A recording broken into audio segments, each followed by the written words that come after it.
And on the other side of the world, this just in, Kurdish forces are retreating from more territories in northern Iraq, one day after Iraqi government soldiers retook the oil-rich city of Kirkuk, which had been claimed by the Kurds. Both sides clashing over control of land for decades, but they've always backed the U.S. in the fight against the Islamic State.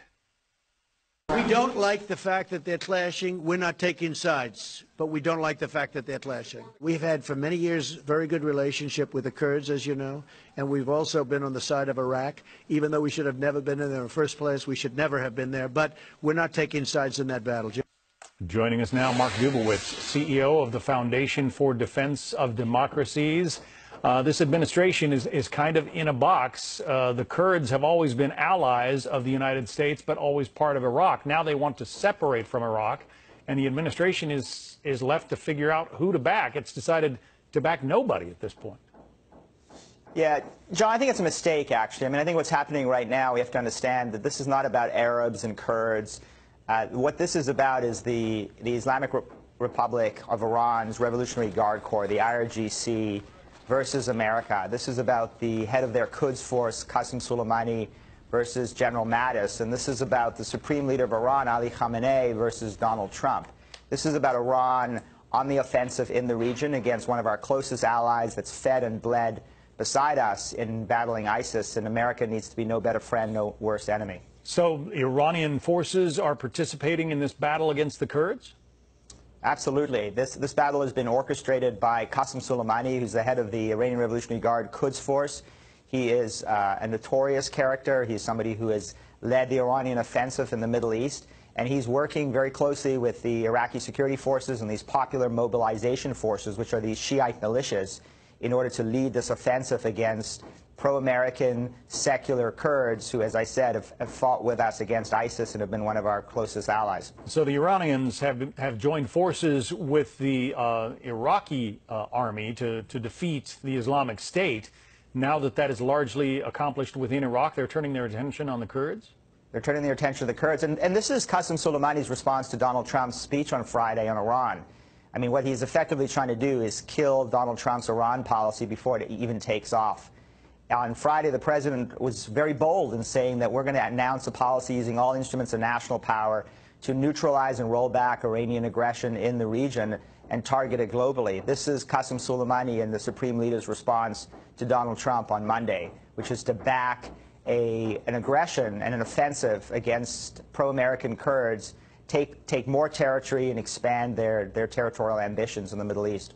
How do you see this thing ending? I mean, do the Kurds, it appears that the Kurds have kind of been set back on their heels militarily, even though they are fierce fighters.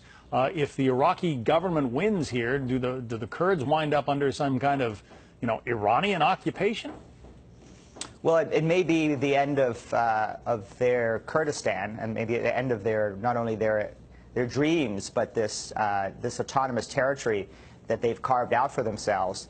Look, they also badly miscalculated. I mean, they pushed ahead with this referendum despite the United States telling them not to and warning that things like this would actually take place.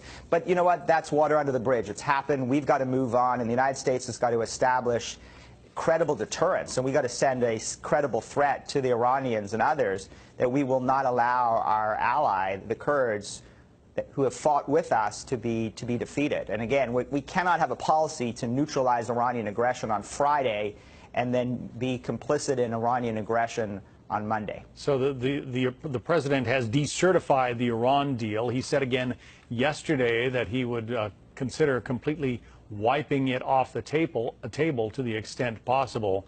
And this is part of the Iranian response to his actions. There was always going to be an Iranian response to his actions. Not only did he do that on Friday, where he decertified the deal, which was the right move to say that this deal is not in the vital national security interest of the United States, unless this deal is fixed so that Iran doesn't have patient pathways to nuclear weapons and intercontinental ballistic missiles.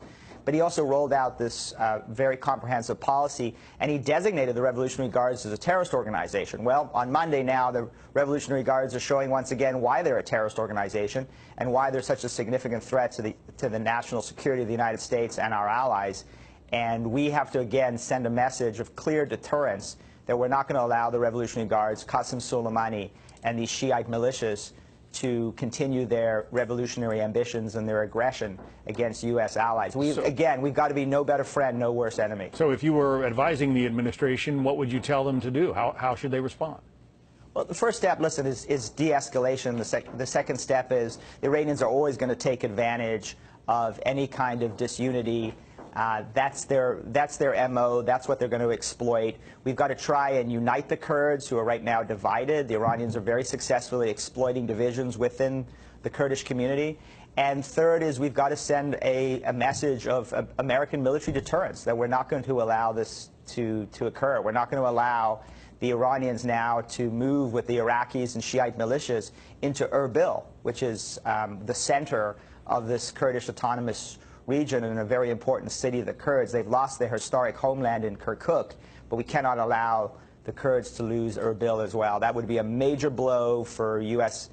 interests in the region, for U.S. national security, and a big boon for the Iranians and the Revolutionary Guard Corps. What a mess with the Iranians involved. Mark Dubowitz, the Foundation for Defense of Democracies. Mark, thank you.